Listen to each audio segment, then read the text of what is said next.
The following program is brought to you by Naleo TV, the People's Platform.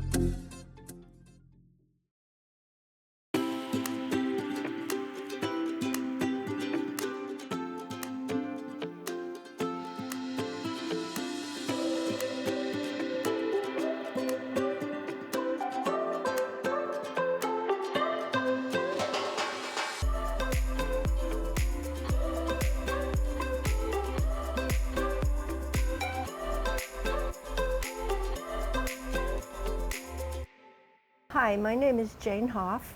I went to the University of Hawaii at Manoa and then the University of Oregon, and I've had a career in forensic anthropology. I've worked for police departments, medical examiners' offices, the federal government at HICM, where we identified past war dead, and I've taught at universities. When I moved back to Hawaii about 20 years ago, I thought I would try to write a mystery based on a lot of my experiences. And so I did. I wrote a book called Bones of Paradise. I meant it to be the first in a series of books. I liked writing Bones of Paradise. People seemed to like to read it, and so I decided to do the second one in the series. And I was going to use an experience that I had when I lived on the Gulf Coast. It was after there had been a big hurricane and a lot of trees had fallen over out in the Delta. And the archaeologist came to me and asked me to go with him to look at the trees. He thought there might be Indian artifacts in the root balls, and there were. There were pot shards, there were trade beads, and there were bones. That led to the idea for me to knock over a tree in Hilo and find, fictionally of course, a skeleton in the roots. So I began to look around for the right tree to knock over, and Banyan Drive came to mind right away. The trees are all about 90 years old or less, so they don't get into the issue of Hawaiian remains or iwi. And they're big, so if they did fall over, the root ball would have sufficient room for a human skeleton. So I went down to Banyan Drive and began to walk the drive. Each tree, you may know if you've been there, has the name of the person who planted the tree and the date that it was planted. And there already was a book about Banyan Drive, but it was pretty thick, and it was written before easy access to the internet, so there are a few gaps in it. As I walked Banyan Drive to select a tree, I got so interested in the people who had planted the trees and why they were in Hilo that I put off the second mystery and decided to write a walking guide to Banyan Drive. And this is it. It's called The Trees of Banyan Drive. And in it, I tried to just devote one page per planter and a good picture if I could find one. The first trees planted there were in the 1930s. The county wanted to put in a scenic drive between the docks and Liliuokalani Park. At that time, everybody who came to Hilo came by ship. There was no airplane travel to the islands at the time. And the idea was to plant the trees first, and then after they were established, to put in the street. So that there was no paved road there at the time. And the first person who planted a tree on Banyan Drive was Cecil B. DeMille. He was a very famous Hollywood producer. And he had brought a cast to Hilo, and they had filmed a movie here called Four Frightened People. So let me read to you a selection from the book, and this is for one of the people who was in the cast. The people who planted trees that first day in October of 1933 were Cecil B. DeMille, his wife Constance DeMille, William Gargan, Mary Boland, Leo Carrillo, Herbert Marshall, and Herbert Marshall's wife Edna Best. Bear was also in the movie, but she did not plant a tree because she had just had her appendix removed, and she really wasn't up to it. So Herbert Brow Falcon Marshall was an actor and a member of Cecil B. DeMille's cast for Four Frightened People.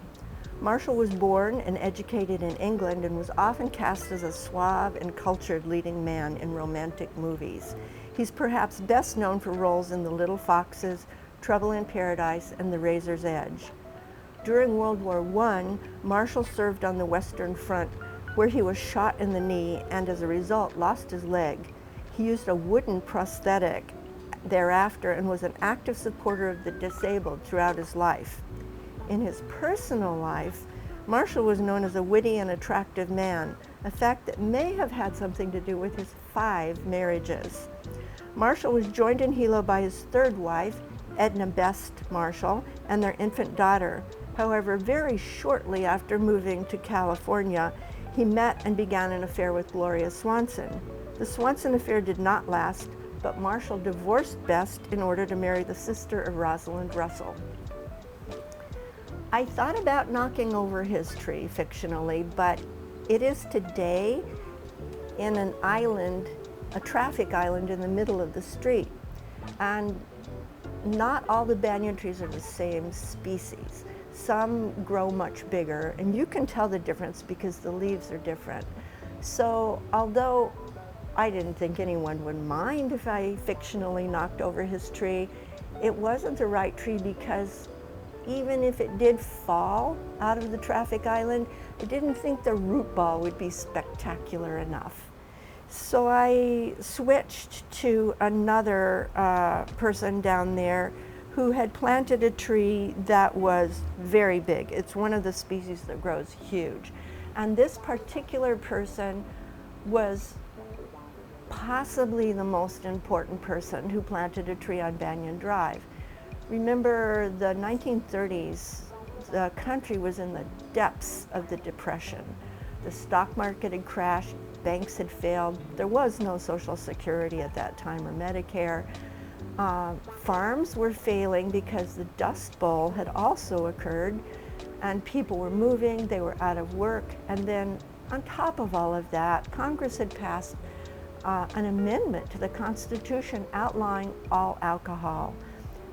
As a result, bootlicking had sprung up all over the country, and it had led to the first truly organized crime in the U.S.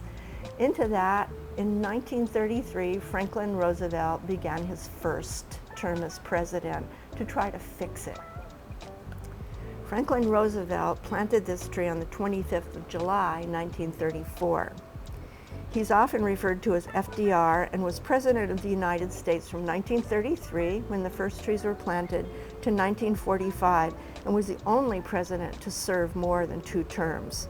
He guided the country through most of World War II, but died during his 4th term just months before the war's end. The day that FDR planted this tree was said to be on a vacation cruise with 2 of his sons. The party arrived via the Panama Canal on the USS Houston. During FDR's whirlwind first months in office, he had created the reforms now collectively known as the New Deal to try to heal the U.S. from the hardships of the Great Depression, and he had also fulfilled a campaign promise to end prohibition. The president had certainly earned a vacation, but he was in Hawaii, in fact, to check up on U.S. military strength in pre-World War II Pacific. When it became known that Roosevelt would visit Hilo and had consented to plant a banyan tree, a mild panic broke out. Earlier in his life, FDR had contracted polio, and it was obvious that he could not walk to the planting site. That meant a road had to be created quickly for that purpose, and it was. The USS Houston initially bypassed Hilo and anchored off Kailua Kona so that the vacationers could do some fishing. On the 24th of July, the Houston sailed overnight to Hilo, and en route, news was radioed that Nazis had just assassinated the Austrian chancellor, and Roosevelt was already aware that the world was descending into turmoil. The July 25th captain's log reads, 8 a.m., USS Houston docked at Hilo. A fleet of native fishing boats acted as escort. 9:10 a.m., FDR met the reception committee on board the USS Houston. They left immediately and were followed by FDR. FDR then drove in the vicinity of Hilo, Hawaii. 1 p.m., USS Houston left Hilo, Hawaii. The president's car was on board the USS Houston, and he was driven off the ship and through the streets of cheering people to the planting sites. FDR did not actually leave his vehicle, but he asked to touch the small tree and from the car threw soil onto its base. Unfortunately, the fleet of native fishing boats that had greeted FDR did not resonate in quite the way that the residents of Hilo had hoped. On the mainland, there was a growing anti-immigration movement trying to restrict the number of people who could enter the U.S. Its goal was to prohibit immigration of all Asians. The movement was a collusion between big businesses trying to undercut labor unions, the Ku Klux Klan, and various other nasty sorts. The coalition claimed the native fishing boats, some skippered by local folks of Japanese ancestry, was a threatening show of support for imperialist Japan and a slap in the face to the president.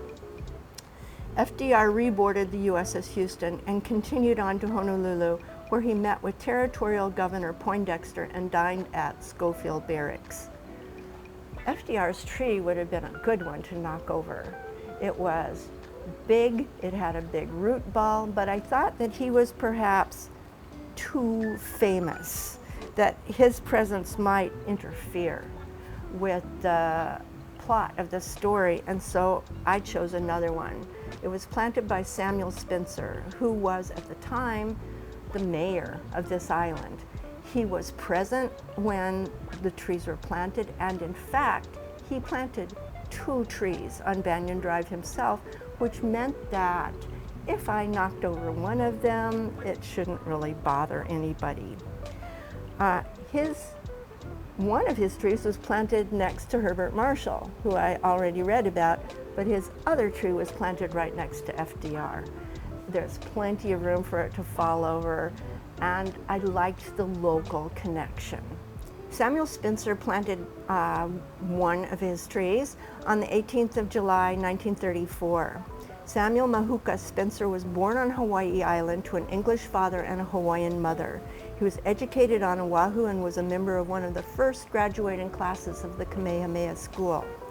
He held a number of governmental positions on both Oahu and Hawaii Islands. Spencer was instrumental in creating public access to remote and scenic areas on Hawaii Island, and Samuel M. Spencer Beach Park, a county park on the Kohala Coast, is named for him. As county chairman from 1924 to 1944, Spencer was present when many of the trees on Banyan Drive were planted. So I wrote this book because I so loved the trees and the people who planted them and the history that went with them.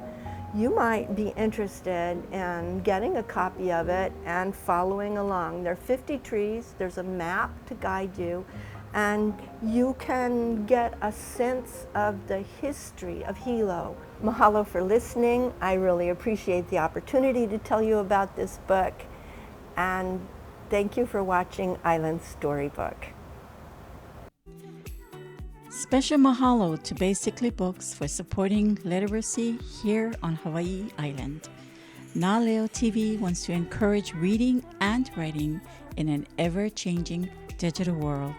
Reading is a fundamental skill that opens up a world of knowledge, imagination, and personal growth. Mahalo for tuning in to this episode of Island Storybook.